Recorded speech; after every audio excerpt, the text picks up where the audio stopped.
हरिओम. योगदास श्री जय गणेश जोशी लिखित श्रीकृष्ण भगवंत श्री प्रगट झाले भाग 2. कालाष्टमी. इसवी सन पूर्व सुमारे 5,500 वर्षांहूनही जरा जास्तच कालावधी झाला या दिव्य, अद्भुत आणि भाग्यशाली घटनेला. कृष्ण पक्षातील अष्टमीचा दिवस, वार बुधवार, वेळ मध्यरात्रीची. विजा लखलकाट करत चमकत होत्या. मेघ कानठळ्या बसतील अशा गर्जना करत होते. पाऊस धो धो कोसळत होता. बाहेर मिट्ट घनदाट काळोख होता. अशा सुदिनी सुवेळी मथुरेत आणि गोकुळात अद्भुत घडले. निसर्ग देवतेने भगवंत श्रींच्या आगमनाची पूजा बांधली. भागवतकारांनी मोठे हृद्य वर्णन केले आहे. दिशा अतिसुप्रसन्न झाल्या. नक्षत्रे, ग्रह, तारका शांत झाल्या. पवित्र नक्षत्रे उदय पावली. पृथ्वीवर नगरे, गावे, गौळवाडे येथे मंगल उत्सवाला सुरुवात झाली. खाणीतून रत्ने चमकू लागली. नद्यांचे पाणी निर्मळ झाले. तळ्यातून कमळे उगवली. रानात वृक्ष, लता, पल्लवी पुष्पांनी बहरल्या. पक्षीगण मधुर गीत गाऊ लागले. भ्रमर गुंजारव करू लागले. सुगंधी आणि शीतल वारा वाहू लागला. त्याचा स्पर्श सौख्य देऊ लागला. अग्नी धीर गंभीरपणे प्रज्वलित झाला. सज्जनांची मने प्रसन्न झाली. स्वर्गात दुधुंबी वाजू लागल्या.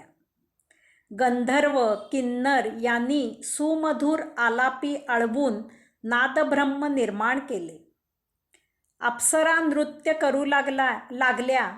देव, ऋषी यांच्या आनंदाला पारावार राहिला नाही. ते अत्यानंदाने पुष्पवृष्टी करू लागले. भगवंत श्री योगेश्वर त्या बंदीशाळेत, कंसाच्या तुरुंगात, कंसाने बंदिवान केलेल्या देवकी आणि वसुदेव यांच्यासमोर प्रगट झाले. भागवतकारांनी भगवंत श्री योगेश्वरांचे मोठे हृद्य वर्णन केले आहे.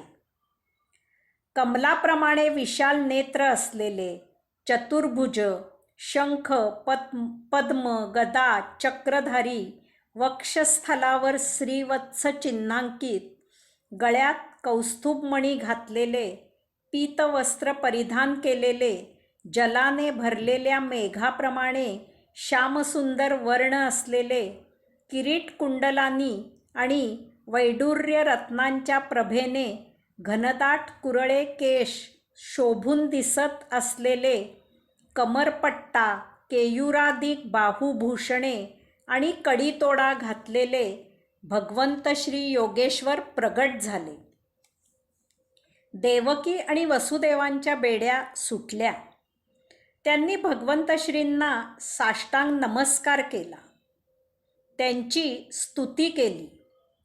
योगेश्वरा, ओंकारा, आदी, अनादी, अनंता, अजन्मा, अरूपा, पुरुषोत्तमा, परब्रह्मा, परमात्म्या, परमेश्वरा, प्राणेश्वरा, प्राणनाथा, परमप्रिया, विश्वेश्वरा, विधात्या, विश्वनिर्मात्या, विश्वसुंदरा, शिवसुंदरा, जगोद्धारा, जगदीशा, जगन्नाथा, जनार्दना, निराकारा, निर्विकारा, निर्गुणी, हृदयेश्वरा, सर्वव्यापी, सर्वसाक्षी, सर्वेश्वरा, भक्तवत्सला, करुणाकरा, कृपाळा, दीनदयाळा, दीनानाथा, दयाळा, दिव्यज्योती, दिव्येश्वरा, तूच एक सत्य आहेस.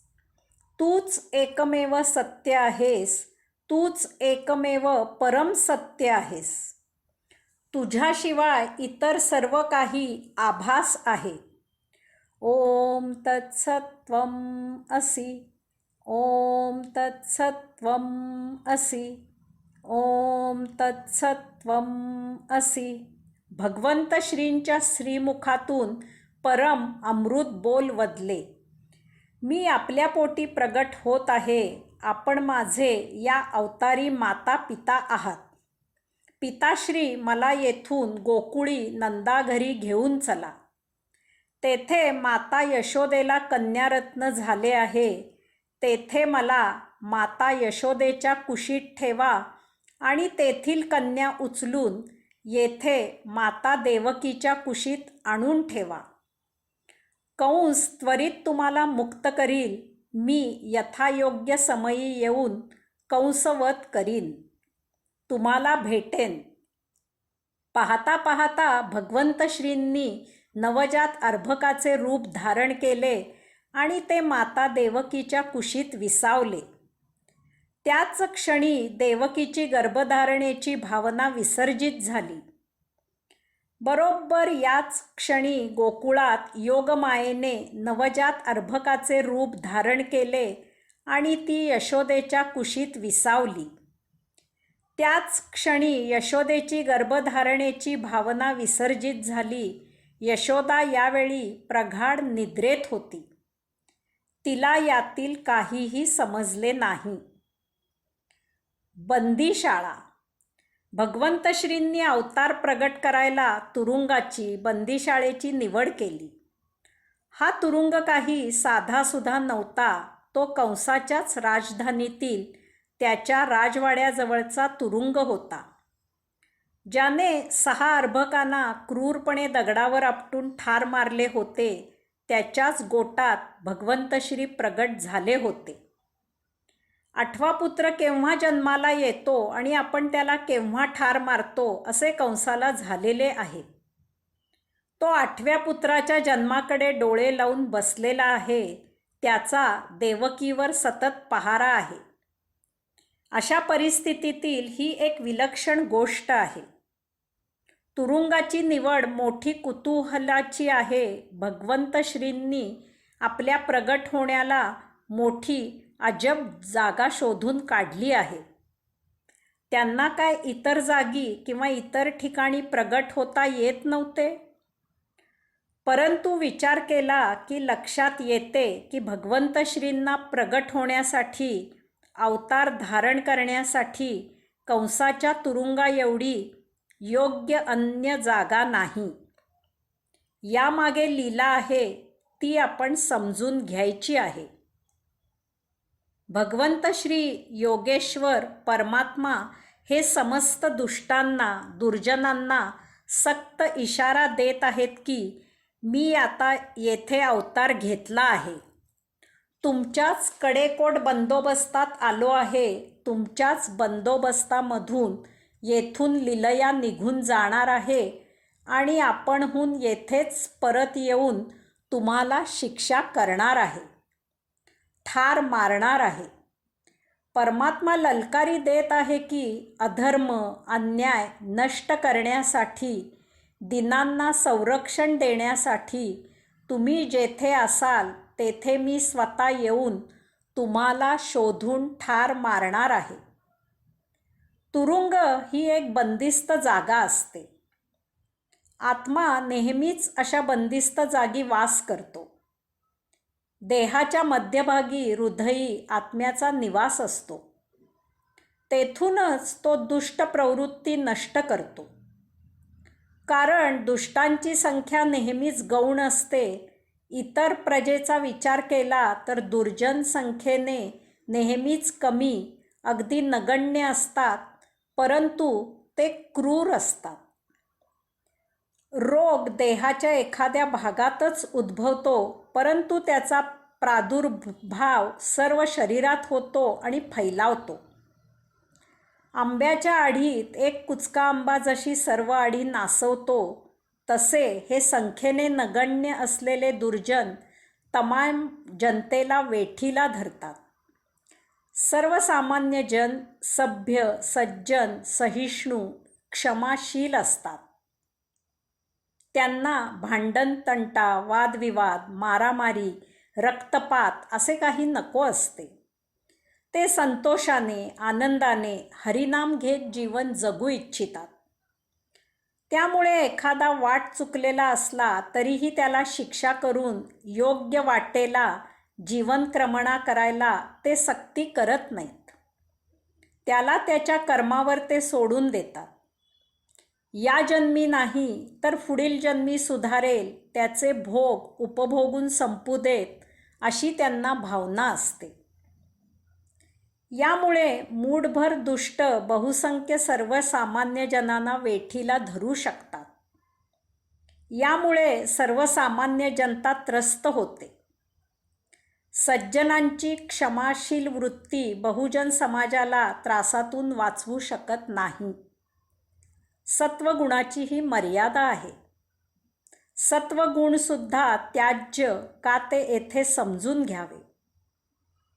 गुणातीत होऊन मुक्त होणे, आत्मयुक्त होणे हे केव्हाही उच्च आहे. अशा वेळी आत्मा योग्य ती प्रेरणा योग्य त्या देहाला देतो आणि दुष्ट प्रवृत्तींचे पारिपत्य करतो. आत्मतत्व अंशात्मा किंवा परमात्मा असा अवतार धारण करून धर्म संस्थापना करतो. येथे मी देह आणि समाज यांची सांगड घालून हा मुद्दा सांगण्याचा प्रयत्न केला आहे. शंख, चक्र, गदा, पद्म धारण करणारा अशी परमात्म्याची ख्याती आहे. भगवंत श्री या पूर्ण अवतारी एक अद्भुत लीला करण्यासाठी अवतारित झालेले आहेत. त्यांनी यासाठी आपल्या चतुर्भुजांमध्ये आशीर्वाद, मुरली, गीता, चक्र धारण केलेले आहे. या अवतारी ते ज्ञानीजनांना आशीर्वाद देणार आहेत.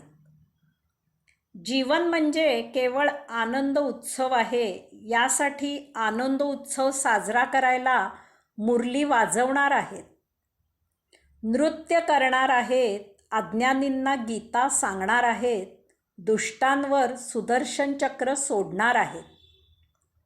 एवढ्यासाठीच ते दानवांच्या राक्षसांच्या तुरुंगात अवतरले आहेत. दानवाच्या राक्षसाच्या तुरुंगात सज्जन संन्यासी कैद केलेले असतात. येथे उलटा न्याय असतो. आता सज्जनांची संन्यासांची दानवाच्या तावडीतून सुटका करायची आहे. यास्तव भगवंत श्री बंदीशाळेत प्रगट झाले आहेत. हरि ओम.